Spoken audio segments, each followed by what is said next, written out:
Hey everybody, Rich Munroe here with BNB Investing Facebook Live with our weekly meeting. Thanks for jumping on.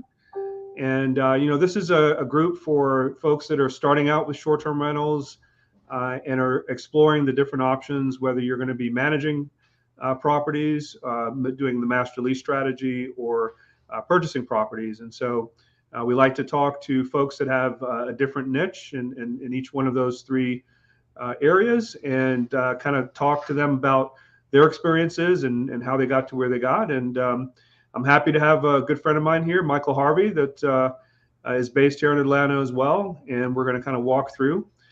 Those of you that are jumping on, just do me a favor and just shoot a yes in the comments if you can hear us okay. Just like to make sure that that audio is working well.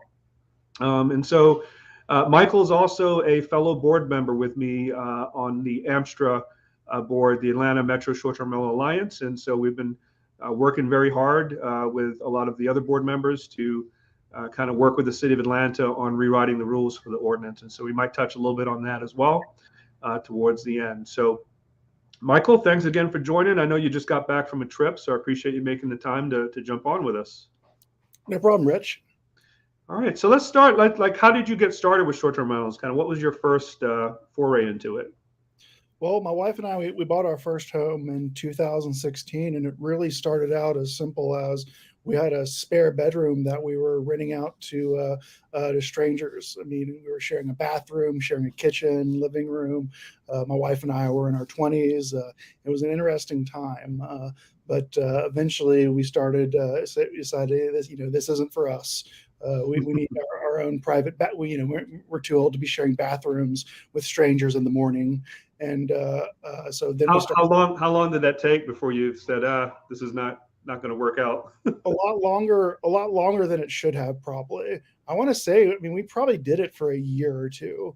But then we decided to renovate our basement apartment, and that was a lot more private. It has some living room, dining, kitchenette area, not even a full kitchen, but full bathroom, private entrance. That's really all you need.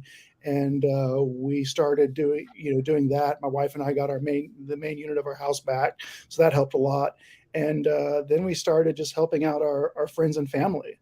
And we got started managing for one property, and then two, then three, and then eventually we started meeting some really amazing investors. And I was able to kind of build up a large enough portfolio where it just didn't make sense for me to be working my full-time job anymore. So one day I guess the beginning of the pandemic, just woke up one day and I was like, today's the day I quit my job, and haven't looked back since. That's awesome. That's awesome. So when you first started kind of doing the home sharing experience, what was it that, and obviously you're working full-time jobs at this time. And so was there like an issue with juggling your full-time job and being able to start that process as well, or was it pretty seamless?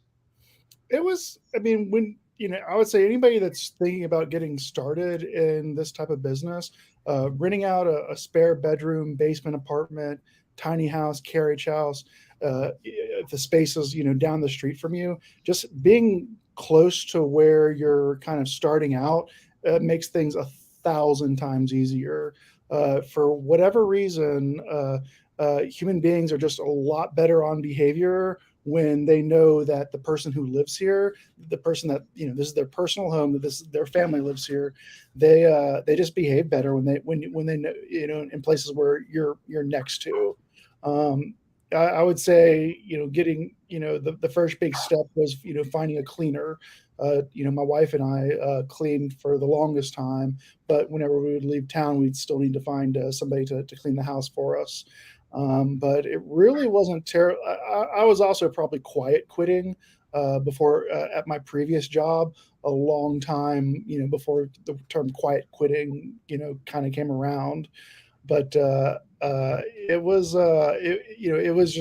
felt like a natural process. I'm a pretty big extrovert. So, the idea of meeting strangers and making new friends, that was something that really appealed to me, and that kind of energized me.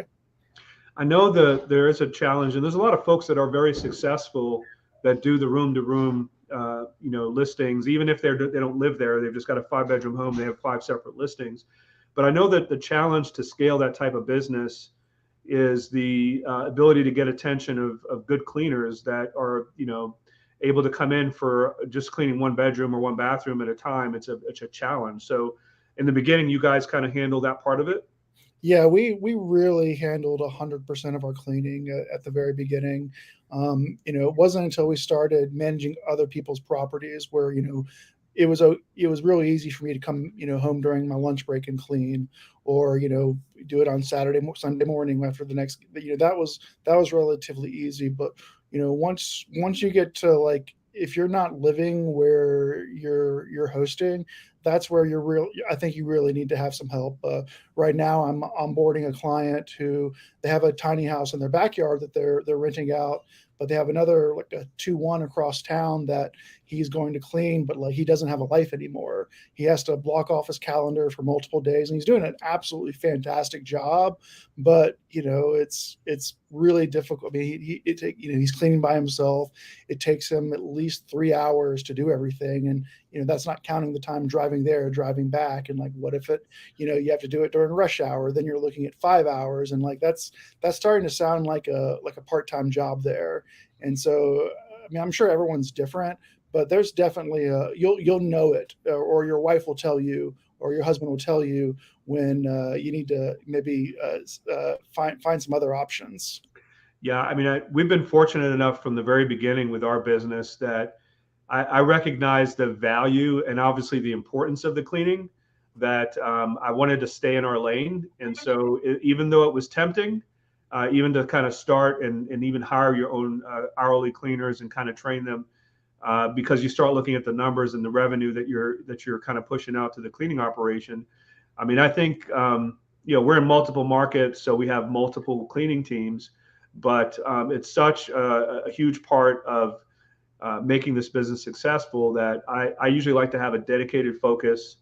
And I'm not the one that wants to spend time hiring and firing people.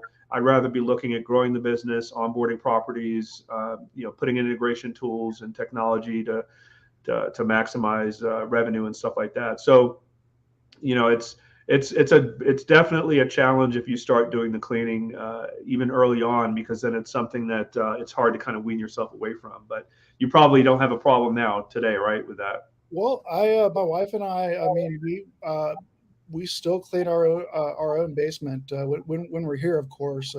I mean, I have a cleaning team that takes care of absolutely everything else, but I'm able to flip my basement in like 15 or 20 minutes. Really? Okay. Yeah, like the people that stay in my basement, it's such like this has been it's an Airbnb plus listing that's been here since like 2016, 17. Like, we only get like the best people. They pretty much clean the damn thing themselves when they leave. Nice. It's just a real efficient operation. But I mean, if there's ever if my wife or not, neither of us can, aren't able to do it, we'll get somebody else to do it. And I really like the idea of, if you're just starting out, trying to, do everything just to learn the process, because you're not gonna be able to train and hire and train and supervise other people until you get a chance to do it yourself. Like, it's I will say, don't get stuck, so much that you're doing absolutely everything, that you're not allowed, that you don't have time to do the stuff that you talked about, because it's really important. But I think you can strike a balance between, spending some time learning how the process works. It's some people think that, like, oh, cleaning's super easy, you can knock it out in like 10 or 15 minutes, but depending on how big your house is, like, it could take 2 or 3 people, half a day, a whole day, like, and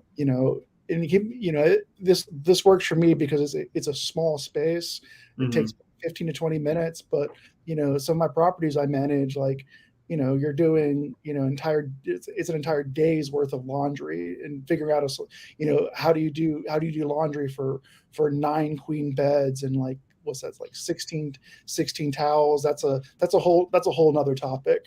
But I do like the idea of being involved, being as involved in every process at the very beginning, learning, how you want it done, learning, what your clientele likes, and then you're able to kind of develop procedures and training, and you'll be able to properly supervise the folks that are helping you.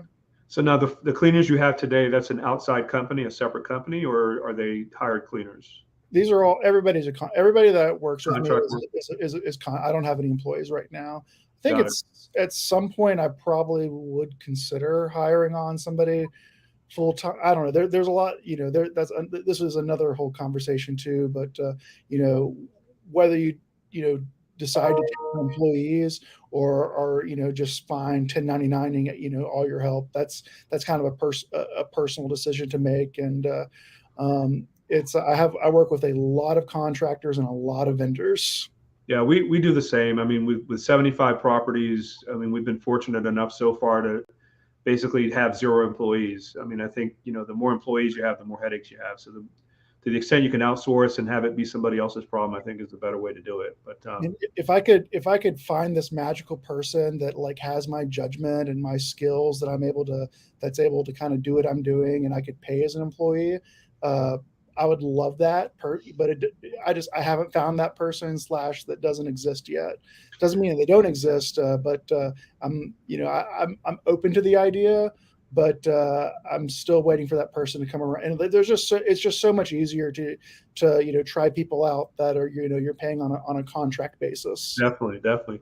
So you're managing your listing in your basement. You've got room by room listings in the beginning, and then how did you transition into managing for other people? Was it just friends and family, or how did that get started? That's a great question. It was all like, I want to say there, zero advertising. It was a lot of hustle at the beginning. Like I'm trying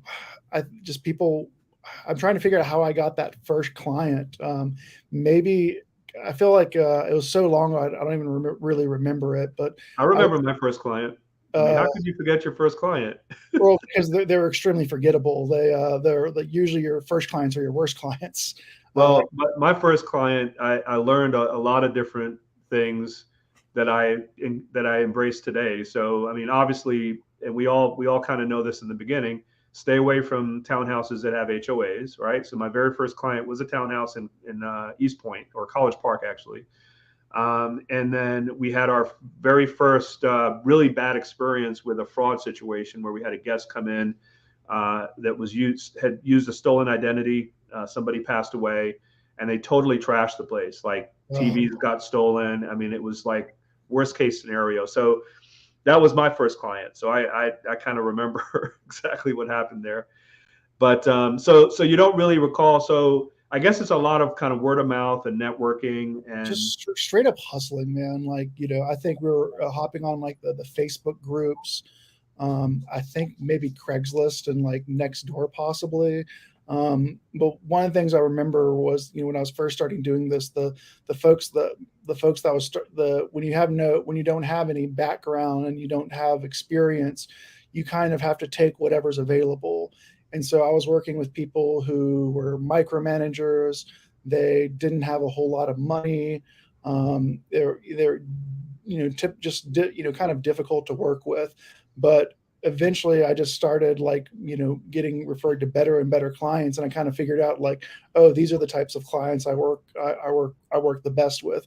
Folks who are well capitalized, usually have like a strong business experience, and folks who are like, a lot of people, like, one of the things that I'm like really wary of is folks who aren't willing to give over the reins of control. They'll want to be involved to some degree, but I personally work the best when I'm given a lot of leeway and room to kind of do my process. And, by doing this year over year, you just kind of learn what works best for you. And, there's folks who if you haven't been doing this for a long time, there's just no way to develop those skills except just learning the hard way. And Over time, I've been able to kind of shed the clients who are not, not the easiest to work with. And now for me, I'm not trying to scale up so big to be like this, amazing corp company that, has this equity value that can be sold off. I'm working on building something that's, sustainable and that makes enough money for my wife and I to accomplish our goals. So that's I guess that's another thing you should consider is like, what's the long-term goal? So I know lots of people who are doing really amazing things who are, building companies with equity value that could actually be sold. Like right now, my business is very lean. It makes a lot of money. But if you remove me, there's nothing there. So right now you're managing 22 listings, 23? I want to say around 24, 25. 24, 25. And then, so when you made that decision and you woke up that morning to quit your day job and do this full time, how many listings were you managing then? Man, I want to say like, I think 10. Because I remember like my friend, I remember being in my backyard hanging out with a buddy, and he was like, "Yeah, man, when are you gonna do this full time?" And I said something that I thought was just completely unbelievable at the time. Like, yeah, sure. Once I have like X amount of properties and I'm making this much money, yeah, sure, I'll quit my job. But it was like a joke. Like I didn't, you don't, I didn't see like where I'm at right now, and everything happened very slowly. It was adding, one client at a time. Like they were like, hey, and they would add another one. Like it was a very slow, meticulous. You just don't wake up and have like this giant portfolio. Are you doing a revenue share or like a management fee structure with your clients? Well, up until when I was on Airbnb, it was real simple. We would just split the payments out 80-20% through Airbnb. Um, I like that method because it doesn't involve any accounting and reconciling. So there was no, if you're the 1099 comes directly from Airbnb to you, goes directly to the client, and there's no report. There's no that worked out fantastic for the longest time. When I first started out, VRBO and Booking.com, that was kind of like the Wild West. I mean, it still is the Wild West to some extent, but VRBO and Booking.com, they were very clunky, lots of fraud. You had to use your own payment processor. Last summer was when I started using VRBO, and I think that's another great lesson. Like I'd written off VRBO many years ago, but I could come back last summer, take a look at VRBO, and they're still not. It's still not as developed as Airbnb, but I would say probably 5, 10, 15% of my bookings are through VRBO. I get a lot of clients or a lot of guests who become long-term or like repeat clients off of VRBO.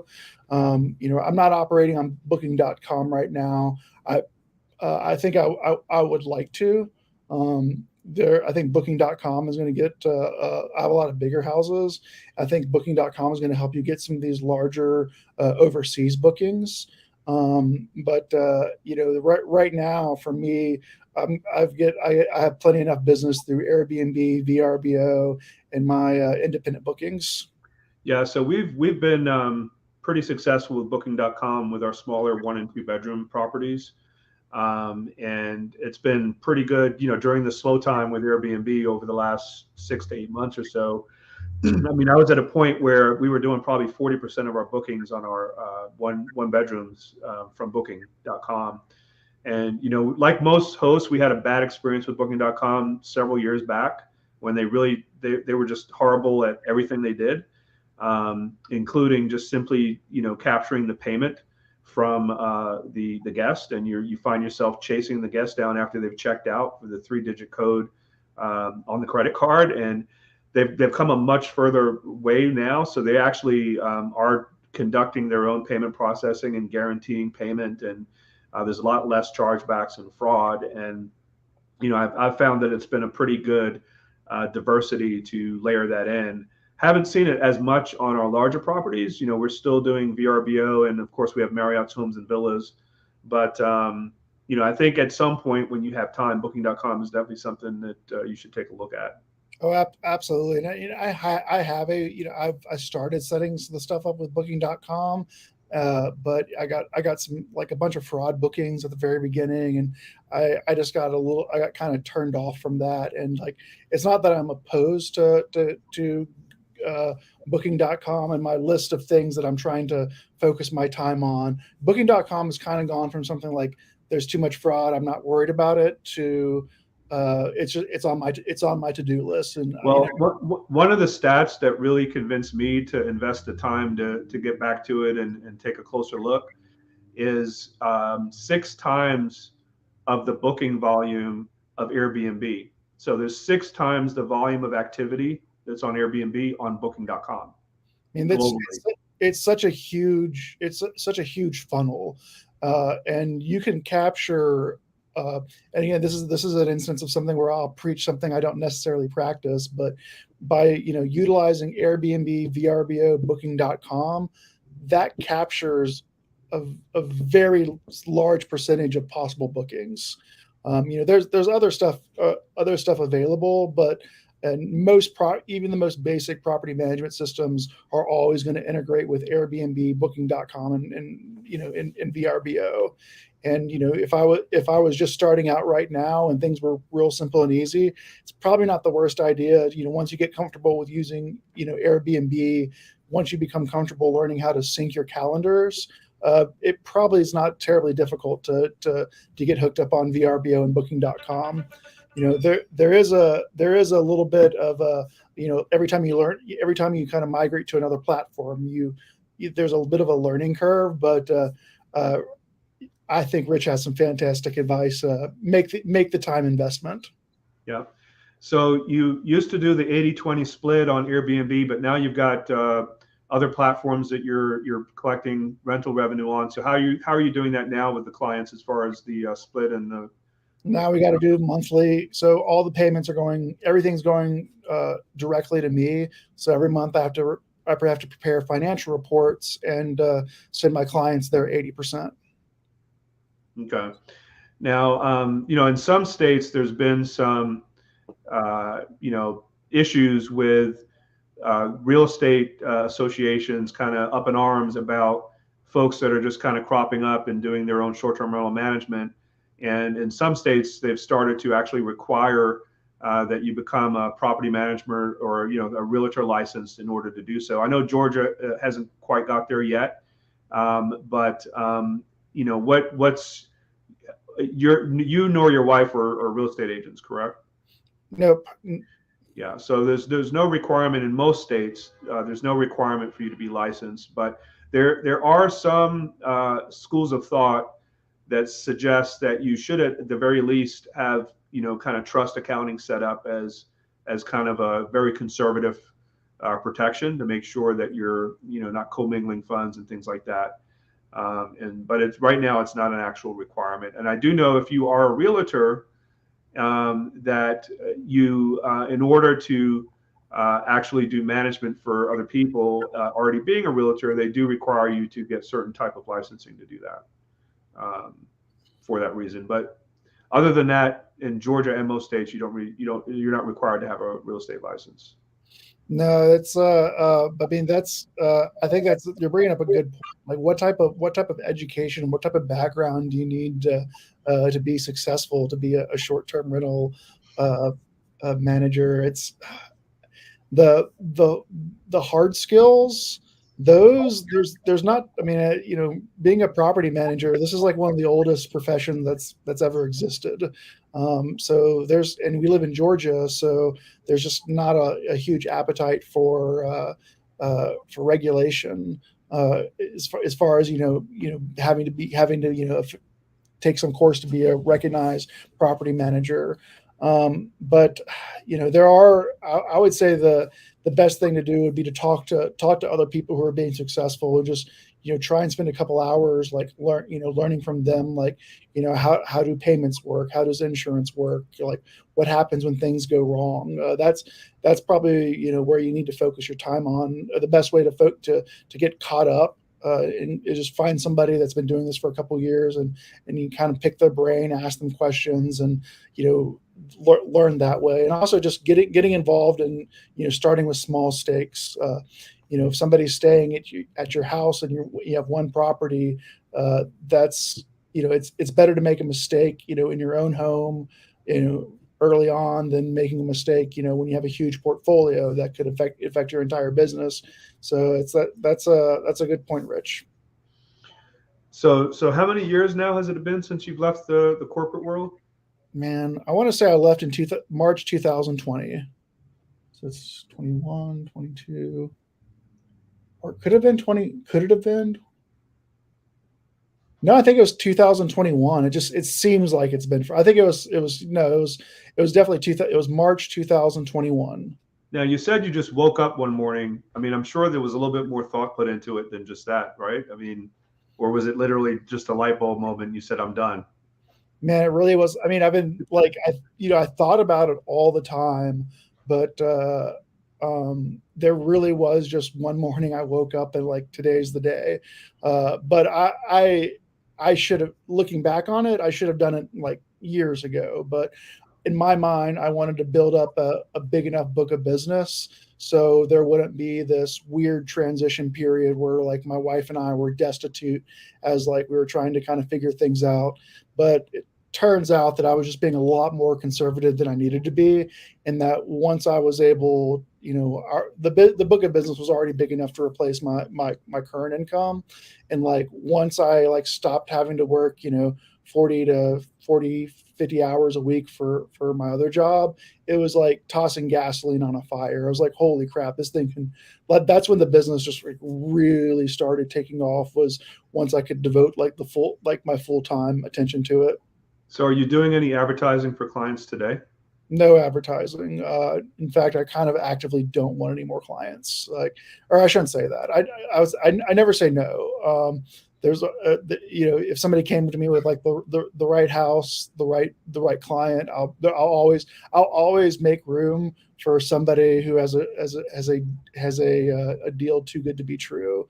But for me right now, I'm looking for people that 4 to 6, 7 bedrooms, not located in the city of Atlanta. That may change, if something changes with the city of Atlanta.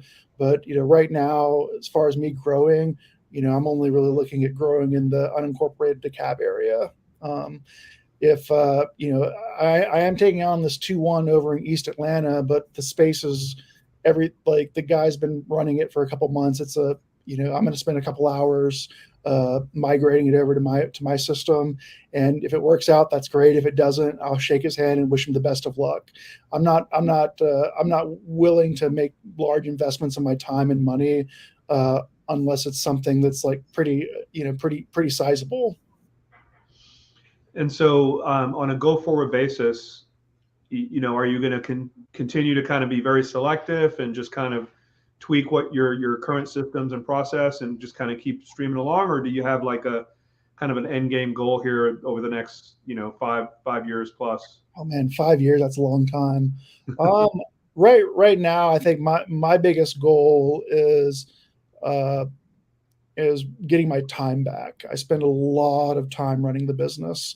I don't have any children yet, and I work, I work 7 days a week, and I'm a very key part of my business, and I've got to figure out a way to transition some of this day-to-day stuff, and like it's just it's been hard figuring out like how to kind of let go some of these important processes.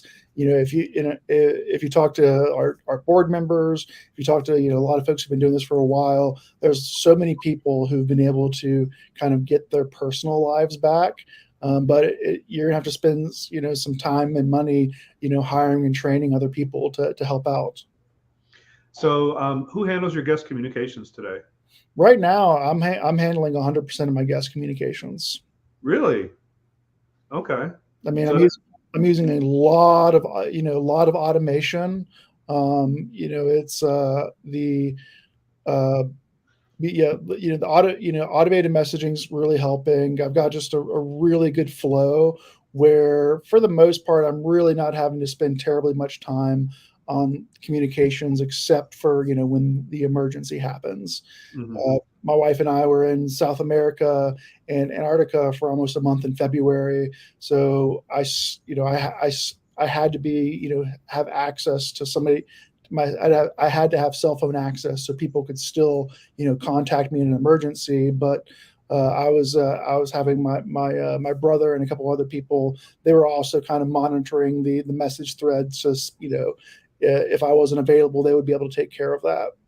But I would say getting there's so many amazing options for guest communications.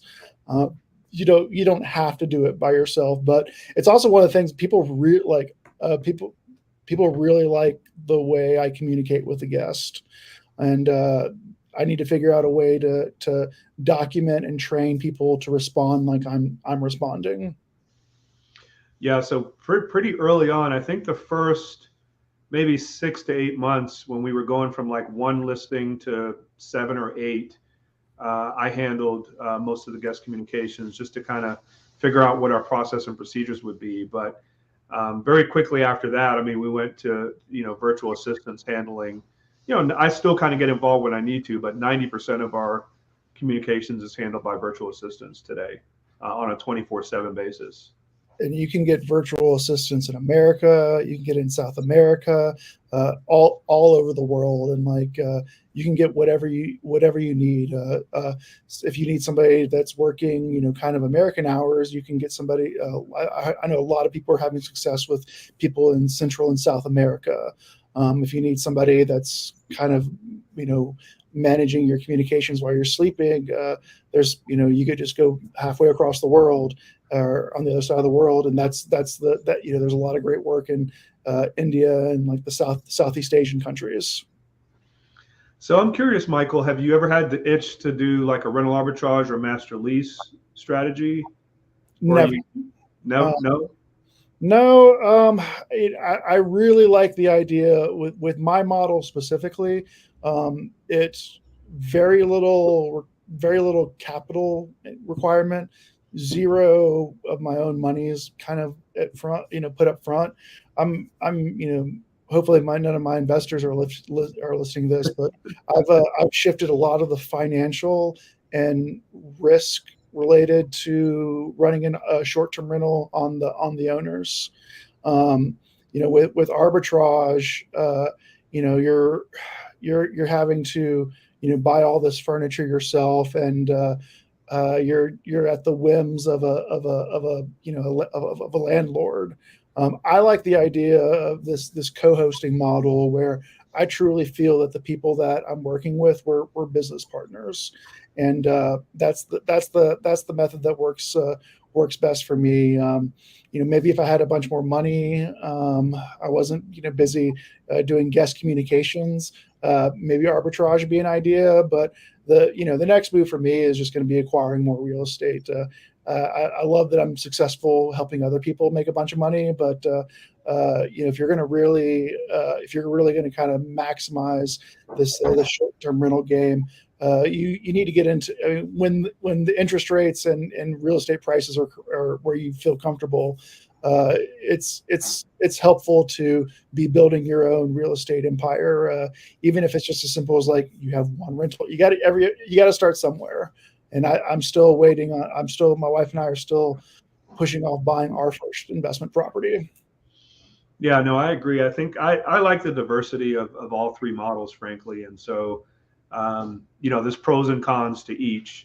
And you're right, there is a lot of upfront risk with the arbitrage. I mean, you're signing typically a longer term lease, usually a minimum of 2 years, that you're kind of on the hook for that time period. And so you really got to kind of have your ducks in a row to make sure that when you're investing in the startup and getting that cranked up. I mean, I think what did it for me though was kind of a little slightly of a different mindset, because it's more of you're basically investing in that net cash flow, right? And so for me, it was a quick way to scale the business in the beginning, to pepper it in with managing people's properties as well. because it all fits into the exact same operation funnel. Whether it's a property I own that we're doing this with, or leasing, or managing other properties, my VAs are handling and my back offices are handling all the stuff that's involved with those listings. Doesn't matter what the source of it is. And so I like that diversity, and I like the ability to grow quickly by doing that. And so, we each have our different schools of thought on it. But you mentioned earlier that you've kind of stayed away from the city of Atlanta, and I know a lot of folks in our group are local here in Atlanta as well. And I haven't necessarily stopped growing in Atlanta. We've added some units over the last year, and I'm a little bit more of an opportunistic, and a little bit potentially with both Michael and I being involved with Amstra, and having firsthand information on what's going on the city level. I think it's definitely something that it's still going to take some time to work out the details, but I wouldn't recommend people just stop pursuing stuff in Atlanta. And so that's just kind of my personal opinion. I'd like the right to edit what my comment on that. I would say that there's an asterisk. So, like, if it's somebody who has a clear pathway to obtaining a license under the current ordinance, I feel a lot better about that. But if somebody's wanting to invest in the city of Atlanta and like start something brand new, we need to have like a deep conversation to understand like what are the risks and what are the unknowns. That's why Rich and I became so involved in Amstra, and like we've been fighting this fight for years and years and years. And because we have a seat at the table, I share Rich's optimism, but I also, I don't want to sugarcoat and like mislead a potential investor. Like, I think if you're going to take something on in Atlanta, you need to take a look at like what are the risks, what are the what's the worst case scenario, and depending on your situation and your risk tolerance, you may be able to pull the trigger. Like I have a property that we're going to be taking on probably this fall, but my buddy is converting it's a dilapidated home on Memorial, across from the new Little store, and the entire basement is just completely gutted, and it's currently a 3-1, but it's going to be turned into a 6-2. But my buddy who owns it, he lives in Atlanta, and he has a clear path to obtaining a license under the current ordinance. So I feel comfortable with him and his specific situation. I feel comfortable with him moving forward on that. And like I don't we've talked about the risk. He's an Amstra member. We feel good about that. But depending on your situation or your investor situation, they may be more risk averse. And like, there's not going to be a answer that fits everybody. It's the answer is it depends, and it's what type. Everyone has like a different. Everyone has a different amount of risk they're willing to accept, and folks with really large portfolios where one thing going down the drain that may be immaterial, but other folks where if you make a huge investment and you're not able to you get regulated out of existence, that could take down your entire portfolio because you just don't have the size and diversity. I think Rich's I like Rich's strategy. He's all over the Southeast. He's arbitraging. He's doing co-hosting. He owns properties. All his eggs aren't in one basket. As his friend and colleague, and also former auditor, I think Rich is doing a really good job at diversifying and building something that is Rich is gonna be here for a while. No, I appreciate that, Michael. Definitely appreciate that feedback. And so, what are your thoughts about? I know we're still kind of in the thick of it, but what are your expectations here over the next 6 months to a year with the short-term rental ordinance in Atlanta? I mean, call me optimistic, but we've just put in like hundreds, thousands of hours, God knows how much money. I really feel we're at a place right now where the city is actually willing to listen to us and take our suggestions and work with us to find a solution that is fair and equitable for everybody in the city of Atlanta. I think they're frustrated by all these false starts, and they're throwing spaghetti against the wall. They're burning resources, they're burning bridges, and I think they just finally woken up to see that like what we've been doing is not working for everyone. They want to let's get everybody at the table and let's come up with a solution that's fair and equitable and something that we can, they don't have the confidence to enforce the ordinance that they passed because they know that it's not legally enforceable. So we've just, I felt this is the most optimistic the past, I'd say, couple weeks, last month. This is the most optimistic I've felt in probably ever. Well, I think it's unfortunate what's happened in Atlanta. It's the same thing that happens across the country and across the world. Frankly, you have a few bad apples in this business that cause all kinds of ruckus and disturb neighborhoods and really aren't thinking about being conscious of that. And I think it's really the bad apples that we have to kind of roll up our sleeves and kind of help snuff those folks out and really create an environment for the professionals and for the people that care about what they're doing and care about rules. You should have rules. You should be able to follow them, reasonable rules.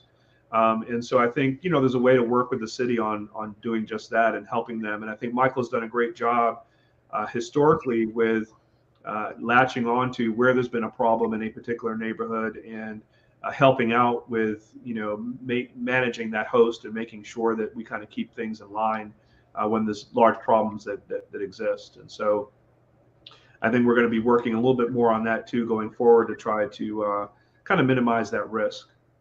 Yeah, I'd say if you can, lawmakers, they're so used to people complaining and asking them for something.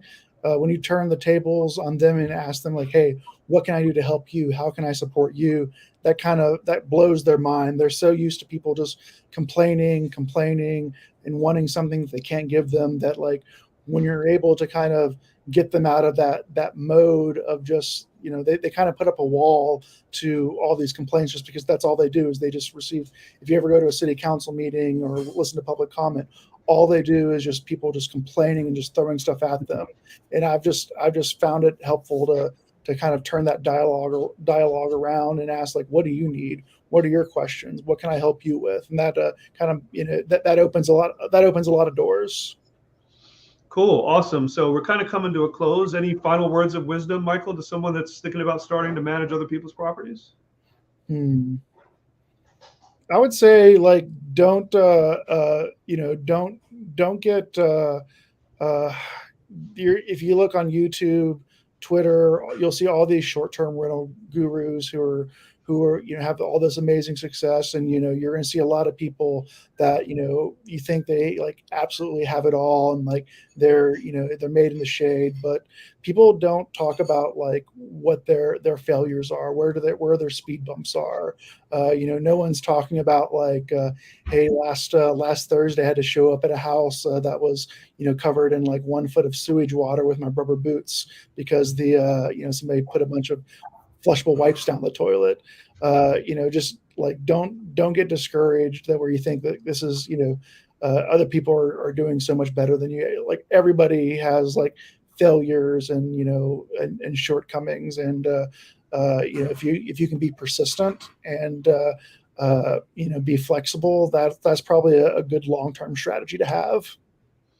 Very well said, Michael. I totally agree with that. And so, literally, we just had a Marriott Homes and Villas guest that we had to do an extraction with our security service because they tore up one of our houses in Atlanta. So, yes, you you definitely have to address some of those instances that are not so great about this business. But as long as you kind of understand what those issues are and develop possible solutions for them, I think you're all good. So.